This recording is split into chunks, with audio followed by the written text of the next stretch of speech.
Gary, club football returns this weekend and you must be looking to pick up where you left off after that international break with those 2 wins and 2 clean sheets. Yeah, we are. I think our performances and certainly the results have picked up over the previous games. I think actually if you take the last 8 games, I think we would be 4th in the league on the form chart. So there's a lot of things we're doing right over that period of time. But certainly to win back-to-back games and keep back-to-back clean sheets in different ways was very encouraging. It's felt like a long international break. I don't think people realise that when you have actually got a lot of internationals at your club, you kind of get through the 2 weeks hoping for the last couple of days, which is when you get all your players back. So it's a bit of a challenge. It's a challenge that some clubs don't have to face, but that's what happens when your players have success. You know that they end up playing internationally, they end up being away, and you have to cope with them coming back a little bit later. But we had a good session this morning, and I think everyone's really looking forward to the weekend's game. I think it's 9 players that were away in total. Is everybody back into the building on Thursday today? Yeah, everyone's back in. Obviously, depending on players' travel, will depend on how much work they've done this morning. But for the majority of the players that have played Tuesday night, they've done a little bit of the session, not all of the session. And that's what you have to do. You have to try to tailor it a little bit to, you've got players who've made a 1-hour flight back from Dublin, and you've got players who've made a 10-hour flight back from different parts of Africa. So there's quite a lot of variation in terms of players turning up. But most of the players this morning have wanted to join in. I think Bennick and Side are asked to do the whole session, which is great, seeing as they're the ones that have had the journeys. But you obviously try to protect some of those players in terms of making sure that their energy levels are not for training, they're for the game at the weekend.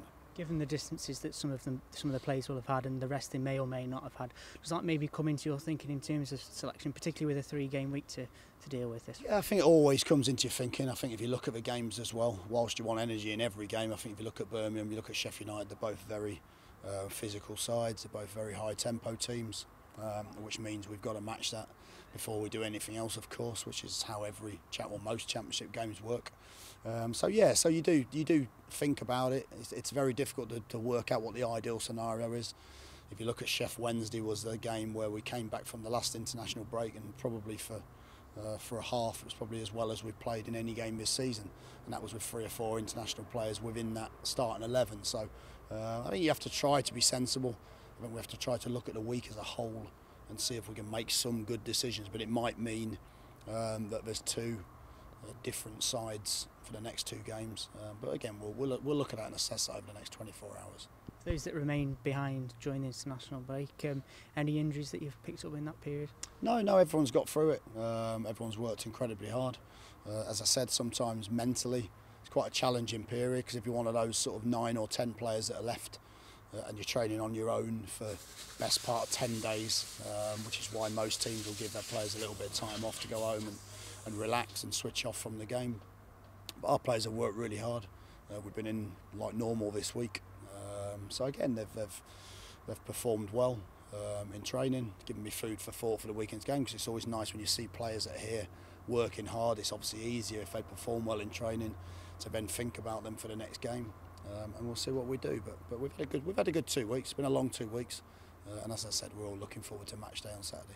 In terms of Sam Clucas, you're probably a bit fed up with people asking you about him at the moment in terms of injury, but where is he at? Because I think you were hoping to try and get him involved during an international break in terms of a game. Yeah, he's trained for the whole period, but I think the day before the Morecambe game, he just felt his quad tighten up, which again, when you're doing a lot of work, we're doing a lot of extra work with Sam at the minute to try and accelerate his return to playing. So of course we're desperate to get him back in. I think when you do that, sometimes you might overdo things, and he feels other little bits of tightness. And the issue at the moment with him is what we don't want to do when it's like that is to continue to push him through it. We've got to back off for a few days. Hopefully, we're back into training next week. And we'll see where we get to. It's a frustrating time for him, it's a frustrating time for us, but ultimately all we can do is try to make good decisions and keep him out on the training pitch. And I think he just needs 2 or 3 weeks of continuous training, and once he has that, he'll be fine. There's no real major problem there, but it's just little niggles that are underlying that often come when you've had a longer term injury. Birmingham City at the weekend, a club that you obviously know well, both as a player and a manager. What sort of challenge do you expect against them? It'll be a great challenge. Listen, it's a club I had a great 2 years as a player. It's a club I had a fantastic time as a manager. Obviously, it ended in a different way, but it doesn't mean that I don't appreciate the club and the fans and a lot of the staff that are still there at the club. Some really good people and players. They're a good side. And Gary's gone in there and, in my opinion, got their identity back. And they're a very, very strong physical team. They counter-attack really, really well. A little bit like when we were there. They're very effective at that. But they've got other strings to their bow. But they've got good players. Again, there's 3 or 4 players I think are there still that I would have signed to bring into the club. So I know all about their strengths, but also Gary's brought some really good players in that have complemented them. So it'll be a tough test. I think they're unbeaten in 8. Whilst they're below us in the table, they've lost fewer games, and they're not. I've seen a lot of their games where they should have won the games. So it's going to be a difficult game for us. But we're at home. Our home form's been really good. It's up to us to take the game to them, which we will. We'll try and attack. We'll try and control the game where we can, but it'll be a difficult match. Does the fact that they've drawn 8 games suggest it may be a tight game on Saturday, and patience may be key? I think it'll be a tight game anyway. I think it's one of those types of games that we've had previously where it's often defined by the first goal. I think whilst we're aware of their strengths, again we're at home, we have to take the game on and try to break them down. I'm not suggesting they're going to come and just do that, because they're a better side than that. But essentially they defend a little bit deeper normally. So we are going to have to maybe be patient. The crowd might have to be patient, but I think it'll be a good atmosphere. I think it'll be a good game.